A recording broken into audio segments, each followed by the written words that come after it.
Hello everyone and welcome to an evening with the Gilligan family. I'm Ryan, as I've been introduced. And I'm going to introduce you to my family members. Sat in this chair is my granddad. He doesn't talk much, but when he does it's meaningful. He's a very intelligent man and you'll always learn something from him. Sat in this chair is my dad. He talks a lot, but doesn't say much. He chats shit, basically. And this is me, you know. Aww. Perfect in every single way. The thing that we have in common is that we like to tell stories, passed on from generation to generations, then become myths. But the king of telling stories has got to be my granddad. So I'll start with him. But straight off the bat, we're going to have a bit of a problem, a bit of an accent barrier. Because although I am Northern, and you can just understand me, he is old Northern. Otherwise known as mumbling, but he's a very well-spoken man.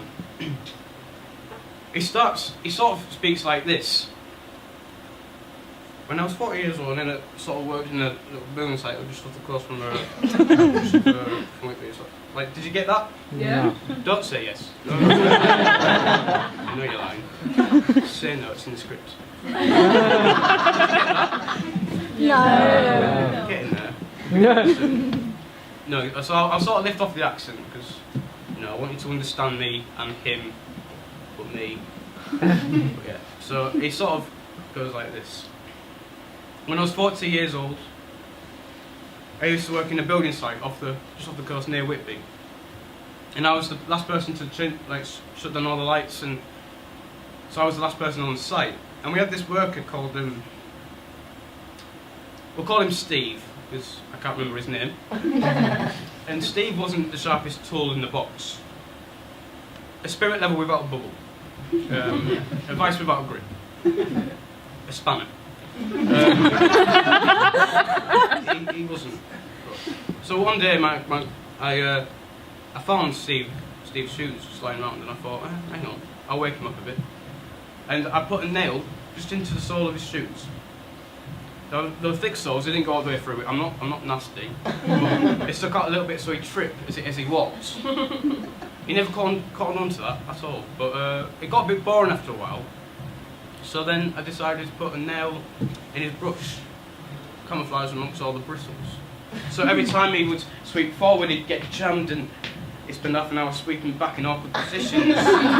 Being him, he was too stubborn to realise, so I spent an hour doing it. And he'd come to me and he'd say, "Ron, what's up with this brush?" And I was like, it's left-handed. Left-handed brush there. He'd go get one of the other ones. He never caught on to any of this sort of tricks that we did to him. Kind of quite a pillock. To be fair, John, you kind of remind me of him, to be fair. I mean, yes, you know, pillock ways of yours. Hang on, I'm no pillock. I'm not stupid. I'll prove it to you. Yeah, go on, mate.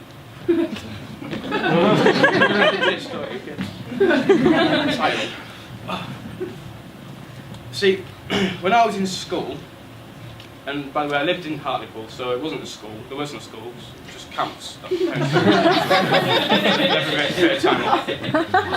It's true. When I was in school, we had this teacher, and he was called we'll call him Mr. Knobhead. He wasn't Knobhead. No one liked him. And every single day, he would walk into class.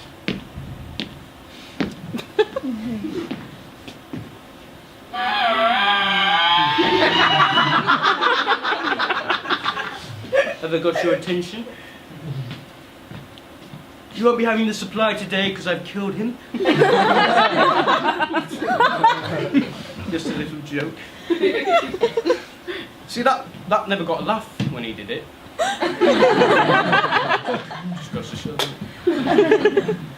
And every single day he'd do that, you know, no one liked him. And one day, because I was part of the cool gang, I was a cool kid. A cool table, you know. Only cool people say that.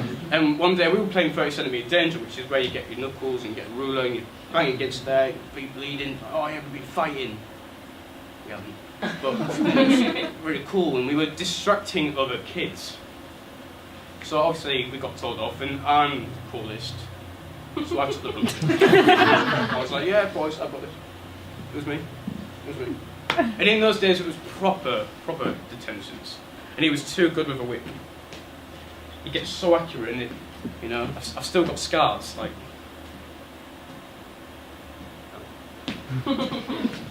But you've got whips, and then for some weird reason, you've got to run around a massive field 3 times. And I didn't understand that. So I was doing the usual running around the field, got halfway around, and I only lived 30 seconds away, so I thought, fuck it. Jumped over the fence and fucked off that. And the next day, my Auntie Ellen, bear in mind, my Auntie Ellen is a hardcore gangster. She is a G, no questions asked. And she's very small, but she got up a good fight. Like, and she came in one day, the next day, and conveniently at this moment in time, stood next to Mr. Knobhead, who was the head teacher, call him Mr. Prick. Mr. Prick and Mr. Knobhead. And he went up and went, "If you humiliate my boy again like that, I'll have the school to its knees! I swear to God!"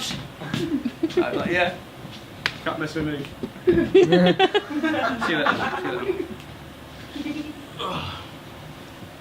See, back in my day, we had proper detentions. You'd get a detention for looking at someone in the wrong way, like, or if you give a stupid answer and you were screwed over if you went to PE without your uniform. Look, Grandad, only got 10 minutes. So, my turn now. I'll listen to it later. Right. So my story. All of this happened, by the way. One day, me and my friend, we'll call him Dick because that's his actual name. We're heading through town, and we ended up going to JJB because he needed some new football boots. We're in the boxing area, and I'm walking through to go to the football boots, and Deck's got this boxing glove on. And he says, "Hey Ryan, would you let me punch you? It's 10 quid. I was like, "Hell yeah!" Easy money. Stupid question.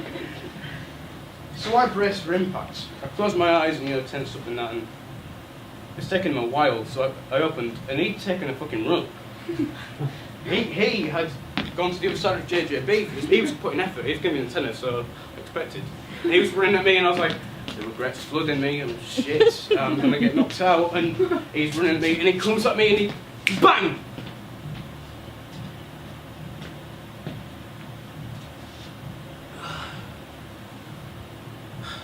Fucking twat. But Grandad, that's not even the worst bit. You know them metal baskets in JJB where you've got the balls in? Do you know them metal baskets in JJB? Yeah. Getting it, guys. Getting it. Well done for you. I got lifted up off the ground in this one punch, and my body landed on a nice, soft, welcoming material of the balls. On my head. Thought, oh, it'd be funny if I just hit the metal, unforgiving, hard metal, and I got knocked out. But then, stood behind that basket were a nice, expensive sort of pile of snooker cubes, and my body did a flip. And the cubes went everywhere, and it was all broken, but I got away with that because I blamed it on Dad. Winner for me. I've got he's on 80 quid. Fuck him. So we're still friends. Sort of. But that's sort of my stories, and I hope that we can sort of understand tonight that the meaning of stories, the importance of stories, and then passing on through generations. Even if they're not true, they're still myths. But it's great to have them. And one thing we've definitely found out is with the Gilligan family, is that each generation gets thicker.